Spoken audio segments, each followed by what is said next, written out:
गांव की फसलें लहलहा रही थीं और किसानों के सपने आसमान छू रहे थे। इस बार सब अच्छा होगा, यह यकीन हर किसी के दिल में था, लेकिन कुदरत को कुछ और ही मंजूर था। हे भगवान, इस बार बारिश सही समय पर हो जाए तो सबका भला हो जाए। यही एक दुआ थी मेरे दिल में, बस यही एक उम्मीद थी। लेकिन किस्मत को कुछ और ही मंजूर था। खुशियों के बादल छंटे और सितम के बादल छा गए। नहीं, ये क्या हो रहा है? बारिश तो रुक ही नहीं रही। मेरी फसल, मेरी सारी मेहनत पानी में बह रही है। जहां कल तक फसलें लहलहा रही थीं, आज वहां सिर्फ पानी ही पानी था। सपने नहीं, अब सिर्फ बर्बादी का मंजर था।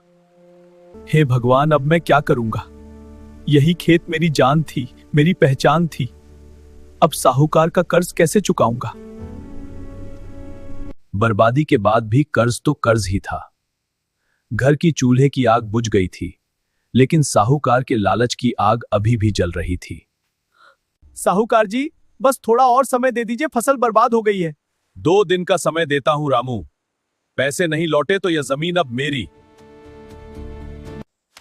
मेरी जमीन, मेरे बाप दादा की निशानी अब और मेरी नहीं रही। बस 2 दिन में सब कुछ छिन गया। जब जमीन छिन गई तो लगा जैसे जिंदगी से जुड़ा हर सपना छिन गया। पर रामू के अंदर का इंसान अभी मरा नहीं था। अब एक ही रास्ता बचा था, जंगल से लकड़ियां काटकर बेचना। मेहनत तो बस मेहनत थी, अब उसका कोई मोल नहीं था। मुश्किलों के उस पार कभी कभी कोई फरिश्ता बदली हुई शक्ल में मिल जाता है। रामू के लिए वो फरिश्ता थे ये साधु बाबा। बाबा, मेरे पास खाने को तो कुछ नहीं, पर ये 5 रुपए हैं, आप इनसे कुछ खा लीजिए। अपनी भूख मिटाने के बजाय उसने किसी और की भूख मिटाने की सोची। बेटा, तूने सच्चे मन से मेरी मदद की है। मैं तुझे एक राज बताता हूं। इस जंगल में एक चोर बाजार लगता है, वहां जा, तेरी किस्मत बदल जाएगी।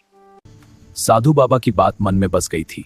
डर और उम्मीद दोनों लिए वो निकल पड़ा उस अनजान रास्ते पर।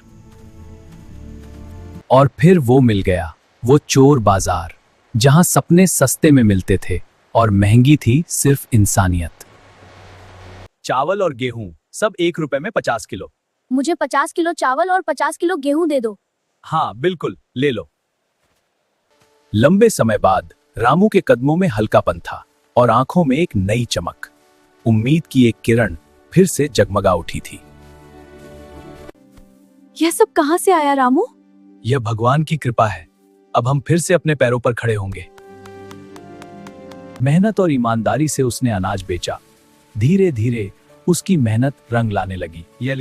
जो रामू कभी अपनी जमीन खोकर बेबस हो गया था, वही रामू आज पूरे गांव का सहारा बन चुका था। मालिक, वो रामू अब बड़ा आदमी बन गया है। उसकी अपनी दुकान है, नया घर है। क्या? यह कैसे हो सकता है? वह गरीब था। साहूकार जी, ये लीजिए आपके कर्ज के पूरे पैसे, और अब कृपा करके मेरी जमीन के कागजात मुझे वापस कर दीजिए। वो जमीन जिसे खोकर वह टूट गया था, आज उसे अपनी मेहनत और सच्चाई की ताकत से वापस पा लिया। एक सपना फिर से जी उठा था। लेकिन साहूकार का मन यह सब देख नहीं पाया। जलन और लालच ने उसे अंधा कर दिया था। वह रामू की हर हरकत पर नजर रखने लगा। अगले दिन साहूकार अकेला ही उस चोर बाजार को ढूंढने निकल पड़ा, पर उसे वहां कुछ नहीं मिला, सिर्फ सन्नाटा। जब साहूकार को रास्ता नहीं मिला तो उसने आग का रास्ता चुन लिया। ईर्ष्या ने उसे जलाया तो उसने रामू की दुकान जला दी। लेकिन अंधेरे में भी न्याय की नजर होती है।